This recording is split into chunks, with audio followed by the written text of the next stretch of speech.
بسم اللہ الرحمن الرحیم۔ باب نجاست دم الحیض، حیض کے خون کی ناپاکی کا باب۔ حدیث نمبر 55 ہے۔ عن اسماء رضی اللہ تعالی عنہ قالت جاءت امرأة الى النبی صلی اللہ علیہ وسلم۔ حضرت اسماء رضی اللہ تعالی عنہ سے روایت ہے، وہ فرماتی ہیں کہ ایک عورت نبی کریم صلی اللہ علیہ وسلم کی طرف آئی، فقالت، تو اس نے عرض کی، احدانا یصیب ثوبها من دم الحیضۃ، ہم میں سے کسی ایک عورت کے کپڑے کو حیض کا خون لگ جاتا ہے، کیف تصنع بہ، کیسے وہ عورت اس کپڑے کو صاف کرے؟ قال تحطہ، تو سرکار صلی اللہ علیہ وآلہ وسلم نے فرمایا تحطہ، اس کو رگڑے، ثم تقرصہ بالماء، پھر پانی کے ساتھ دھوئے، ثم تنضحہ، پھر خوب دھوئے یا پانی چھڑکے، جو کہ احناف جو ہیں پیچھے بیان تفصیل کے ساتھ ہو گیا تھا کہ ندحن کا معنی بھی دھونا کرتے ہیں، تو تقرصہ بالماء ثم تنضحہ یعنی پانی کے ساتھ دھوئے اور خوب دھوئے، ثم تصلی فیہ، پھر اس کپڑے میں نماز پڑھے۔ رواہ شیخان، اس کو شیخین نے روایت کیا، یعنی امام بخاری و امام مسلم نے روایت کیا۔ شیخان اس لیے کہا گیا کہ یہ حالت رفع میں ہے، اور شیخین جو استعمال کیا جاتا ہے وہ حالت نصب و جر میں استعمال کیا جاتا ہے۔ ان ام قیس بنت محسن رضی اللہ عنہ، ام قیس بنت محسن رضی اللہ تعالی عنہ سے روایت ہے، قالت، وہ فرماتی ہیں، سألت النبی صلی اللہ علیہ وآلہ وسلم عن دم الحیض، میں نے سوال کیا نبی صلی اللہ علیہ وآلہ وسلم سے حیض کے خون کے بارے میں، یکون فی الثوب، جب وہ کپڑے میں لگا ہو، قال حکیہ بدلع، حضور نے فرمایا لکڑی کے ساتھ اس کو رگڑ ڈالو، وغسلیہ، اور دھو ڈالو، بماء وسدر، پانی اور بیری کے پتوں والے پانی کے ساتھ۔ رواہ ابو داؤد، اس کو امام ابو داؤد نے روایت کیا، وابن ماجہ، وابن خزیمہ، وابن حبان، واسنادہ صحیح، ابن ماجہ نے بھی روایت کیا، ابن خزیمہ نے بھی روایت کیا، ابن حبان نے بھی روایت کیا، اور اس کی سند جو ہے وہ صحیح ہے۔ ان دو احادیث کے ترجمے کے بعد اب ہم تشریح میں سب سے پہلے ٹاپک حل لغات کی طرف آتے ہیں۔ ان احادیث میں تحطہ کا لفظ آیا ہے، منتہا میں ہے، منتہا یہ کتاب کا نام ہے، کہ حتو درخت سے پتے جھاڑنے کو کہتے ہیں، اور جہاں منی، خون وغیرہ جیسی چیزیں کپڑے سے ہٹانے کو کہتے ہیں۔ ابن خزیمہ کی روایت میں تحقہ کے الفاظ ہیں، اس سے مراد نجاست کا عین زائل کرنا ہے۔ ثم تقرصہ بالماء کے بھی الفاظ آئے ہیں، انگلی کے ناخنوں سے دھونا قرص کہلاتا ہے۔ یہ کپڑے سے نجاست کے اثر کو زائل کرنے کے مبالغے کے طور پر ہے۔ قاضی ایاز فرماتے ہیں، قرص انگلیوں کے ناخنوں سے پانی ڈالتے ہوئے اس طرح رگڑنا کہ نجاست کا اثر زائل ہو جائے کہلاتا ہے۔ تنضحہ، احناف کے نزدیک اس کا معنی دھونا ہے۔ علامہ ابن حجر عسقلانی شافعی نے یہاں اس کا معنی دھونا کیا ہے۔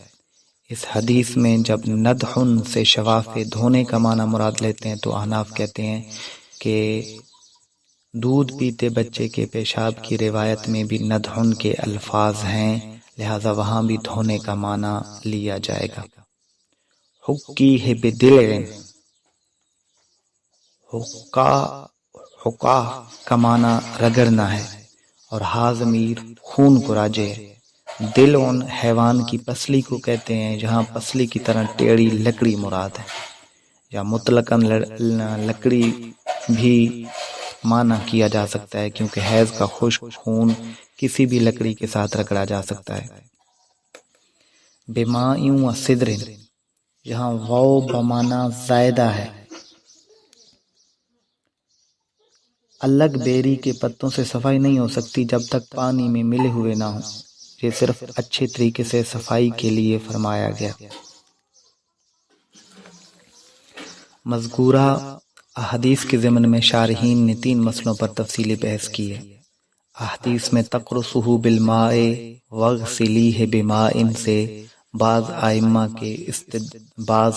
نے استدلال کیا کہ نجاست صرف پانی سے ہی زائل ہو سکتی ہے، پانی کے علاوہ کسی چیز سے نجاست زائل کرنا جائز نہیں۔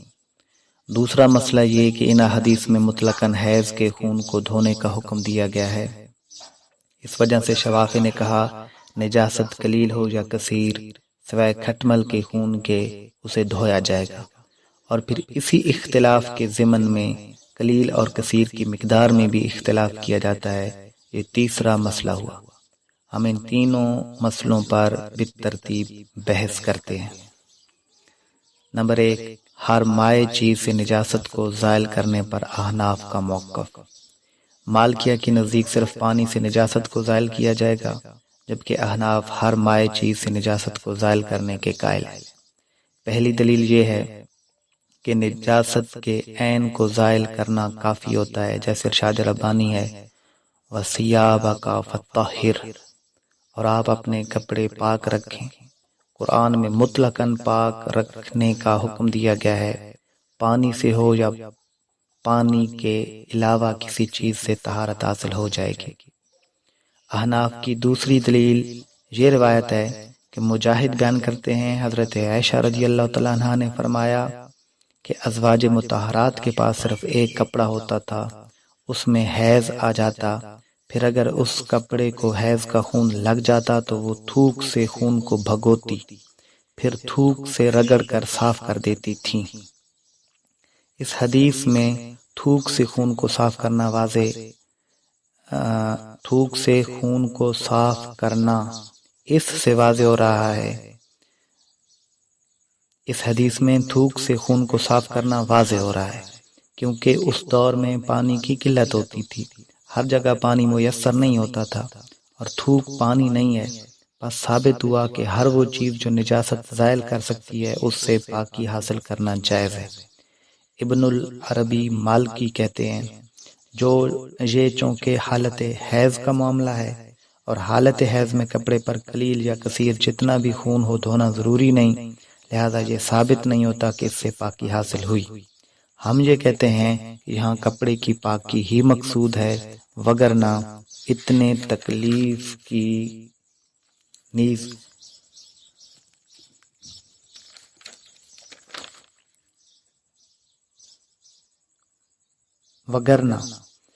امام مالکی کی بات کا ہم یہ جواب دیتے ہیں کہ جہاں کپڑے کی پاکی ہی مقصود ہے، وگرنہ اتنے تکلف اور مشقت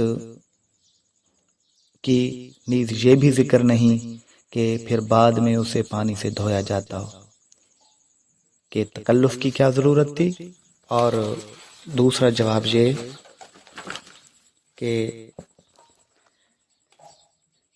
اس میں یہ بھی ذکر نہیں ہے کہ پھر بعد میں اسے پانی سے دھویا جاتا ہو۔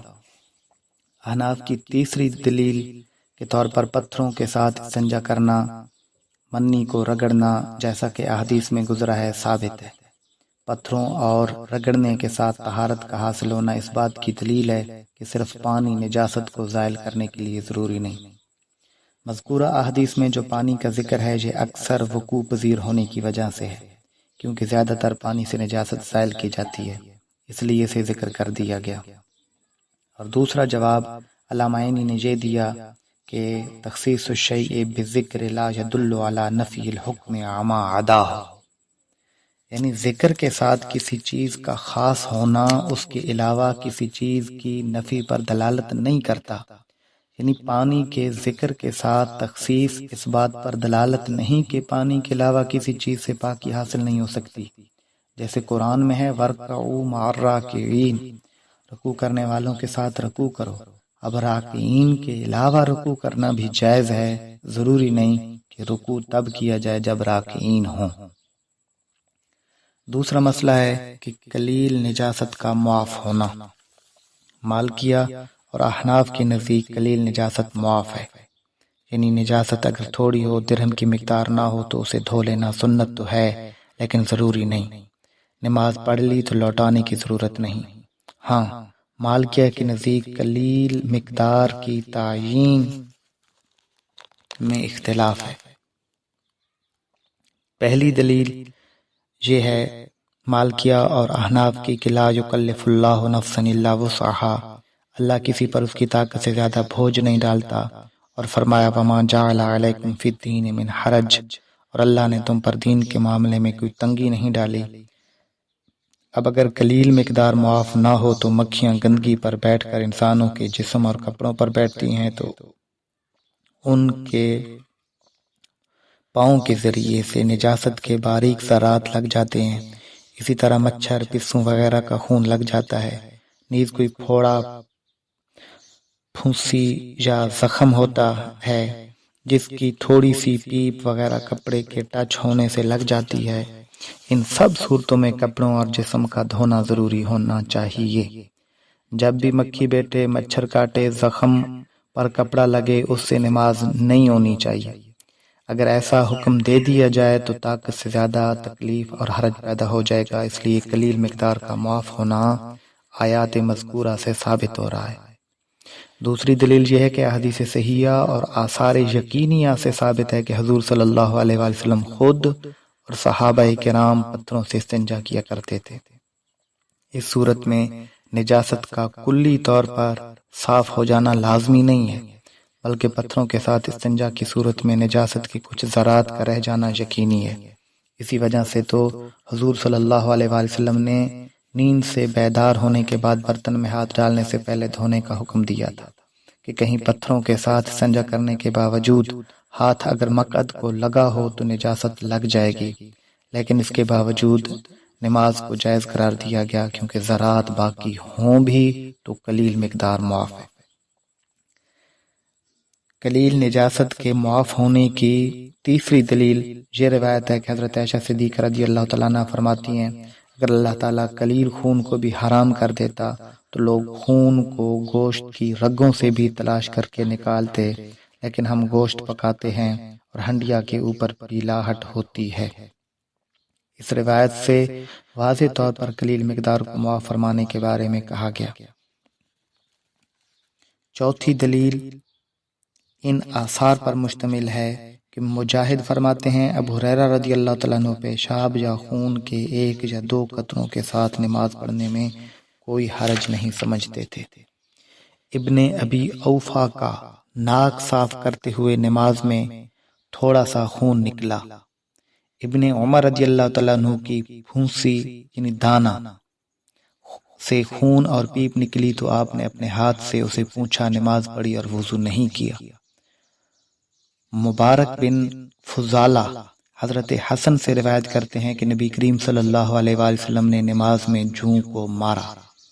ان تمام آثار اور حدیث سے قلیل مقدار کے معاف ہونے پر واضح دلائل ہیں۔ تیسرا مسئلہ قلیل نجاست کی مقدار کا ہے۔ احناف کے نزدیک قلیل نجاست درہم کی مقدار ہے۔ فقہائے احناف نے درہم کی مقدار کی تعیین اس قیاس پر کی ہے کہ جب پاخانہ کرنے کے بعد پتھروں سے استنجا کیا جاتا ہے تو مقعد کی کروٹوں اور کناروں میں نجاست لگی ہوتی ہے تو عموماً مقعد کی مقدار معاف ہوتی ہے۔ چونکہ مقعد کا ذکر ہر وقت مناسب نہیں تھا تو مقعد کی مقدار اس دور کے درہم جتنی تھی تو درہم کی مقدار قرار دیتی گئی۔ اس عقلی دلیل کے علاوہ نقلی دلائل بھی اس مقدار پر موجود ہیں۔ علامہ عینی لکھتے ہیں کہ صاحب الاسرار حضرت علی اور حضرت ابن مسعود رضی اللہ تعالیٰ عنہما نے نجاست کی مقدار 1 درہم مقرر کی، اور حضرت عمر رضی اللہ تعالیٰ عنہ سے روایت ہے کہ انہوں نے نجاست کی مقدار اپنے ناخن جتنی مقرر کی۔ حضرت عمر رضی اللہ تعالیٰ عنہ کا ناخن بڑا تھا، اور المحیط میں ہے کہ درہم میں کبیر ہتھیلی کی چوڑائی جتنا ہوتا ہے۔ ان 3 مسئلوں کے علاوہ مذکورہ احادیث سے جو دیگر فوائد حاصل ہوئے وہ بھی بیان کیے جاتے ہیں کہ خون ناپاک ہے اس پر امت کا اجماع ہے۔ نجاست کو زائل کرنے میں دھونے کی تعداد شرط نہیں بلکہ نجاست کا ازالہ ضروری ہے۔ عورت کا ایسے سوال کرنا جس کے ذکر سے حیا کیا جاتا ہے جائز ہے۔ ضرورت کی بنا پر گھن والی چیزوں کا ذکر بھی جائز ہے۔ حیض کے خون کو دوسرے خونوں کی طرح دھونا واجب ہے۔ کپڑے کو پاک کر لینے کے بعد گیلا ہونے کے باوجود نماز پڑھنا جائز ہے۔ خوب طہارت حاصل کرنے کے لیے بیری کے پتے یا صابن وغیرہ استعمال کرنا جائز ہے۔ واللہ اعلم بحقیقت الکلام۔